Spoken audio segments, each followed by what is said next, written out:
In this video, we're going to take a look at Euler's method, which is used for approximating solutions to differential equations. And we're going to go based off this example. Given the differential equation dy dx equals y squared minus x,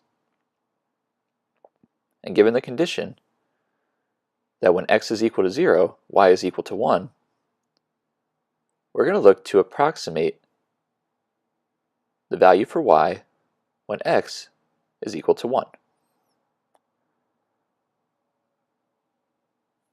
Now, first thing to note on this differential equation is, because of the subtraction in there, we cannot separate the variables to find a particular solution. So all we can do is approximate in this case.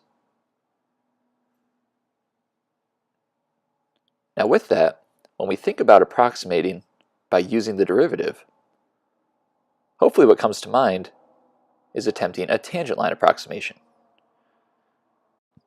Since we have an x value of 0, a y value of 1, and can find dy dx, our slope, by doing 1 squared minus 0, which is 1, we can use point-slope form to set up the equation for a line, and get the tangent line at 0, 1 to be y equals x plus 1. Plugging in an x value of 1 to this will give us an approximate y value of 2. So we would say that at x equals 1, given this differential equation, y is approximately 2. But the question becomes, how good is this approximation?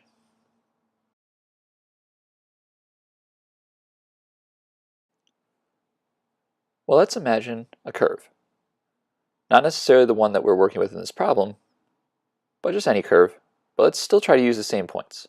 So let's say this curve goes through the point 0, 1, and eventually goes through another point at x equals 1 with some unknown y value. If we make a tangent line approximation from 0, 1, notice that the line will move away from any curve. Lines have a constant slope, but the slopes for curves can change. And so the linear approximation, in any case, is going to work much closer to the tangent point and get much worse the farther away you go. So how could this process be improved? Tangent line approximations aren't bad, they're just inaccurate farther and farther out. So let's take a look at a similar curve. Let's just say we had a curve that went through a defined x1, y1, and ended up at some desired x2 with an unknown y value. Well, Leonhard Euler, the same guy responsible for coming up with the number e, he had the thought that instead of extending the tangent line all the way from the starting point to the new x value, what if instead he started his tangent line and only let it go a small distance away, some small change in x or delta x, and then from this new point, continuing to match up slopes with the curve based on some differential equation, he created another tangent line and stopped that some short distance away, and continued to go in this stepwise fashion, moving brand new tangent lines over by some delta x until he could reach the desired x value in whatever situation he was trying to work with. If he knew the change in y for every one of these small tangent lines, he would just be able to add up all those changes to figure out the approximate new value for y. And comparing those two images, this approximation would be much closer than using a single tangent line. And that's what we're going to take a look at in the rest of this video, is breaking down Euler's method and showing the calculations that would allow you to utilize what you see in that image on the right. So we're going to start with the same differential equation we had at the beginning. Dy over dx equals y squared minus x, same condition, y equals 1 when x equals 0. And our goal remains the same, approximate y when x equals 1. And so the first step in Euler's method is to define that delta x that we saw in the picture based on a set number of steps. So I'm going to expand on this problem and say that we're going to make this approximation using 4 equal steps.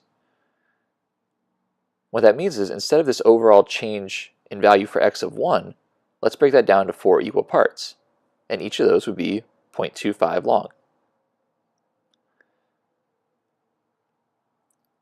And what we're going to do to help with this calculation is set up a table to organize our information that we're going to have.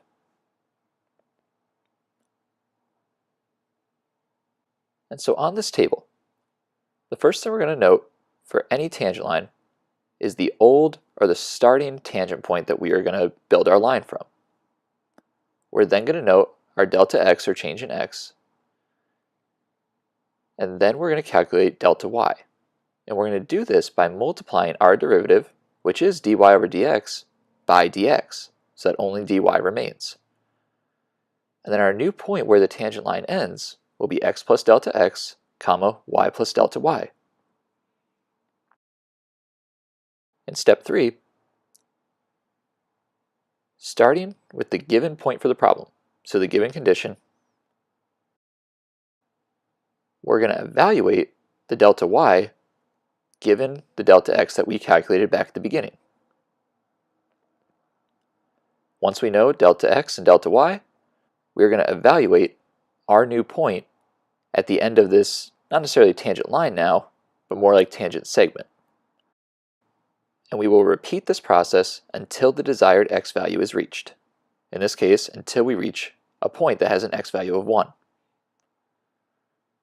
So our starting point, 0, 1, and we already know our delta x to be 0.25. How we'll get delta y is we're going to plug our point into the differential equation we have. So in this case, we'll have 1 squared minus 0. That dy over dx we have from our problem setup. And whatever value we get out of that, we will multiply by delta x. And in this case, that will give us 0.25. And note, throughout this whole process, I've already done a lot of this back work through a calculator. I suggest you do the same. So adding 0 plus our delta x will give us a new x value of 0.25. Adding 1 plus our delta y will give a new y value of 1.25. And that is now our starting point for the next step in Euler's method. So this point becomes our old point with a delta x of 0.25 still. And again, we're going to plug the point into our differential equation. So 1.25 squared minus 0.25, and that quantity times 0.25, the delta x, giving us a delta y of 0.328. And a new point from adding those on of 0.5, comma, 1.578. Now for the rest of this, you're going to notice it's going to kind of speed run through because these calculations are just repetitive. And that's the big thing, is kind of just getting to the payoff at the end.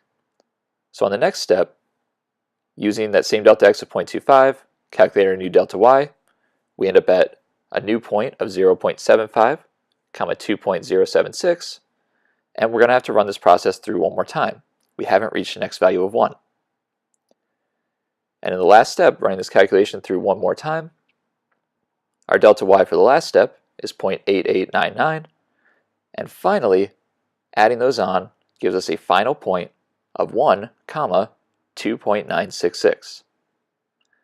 So what all this means is that at x equals 1, y is approximately 2.966, which is way higher than what we saw from the tangent line approximation.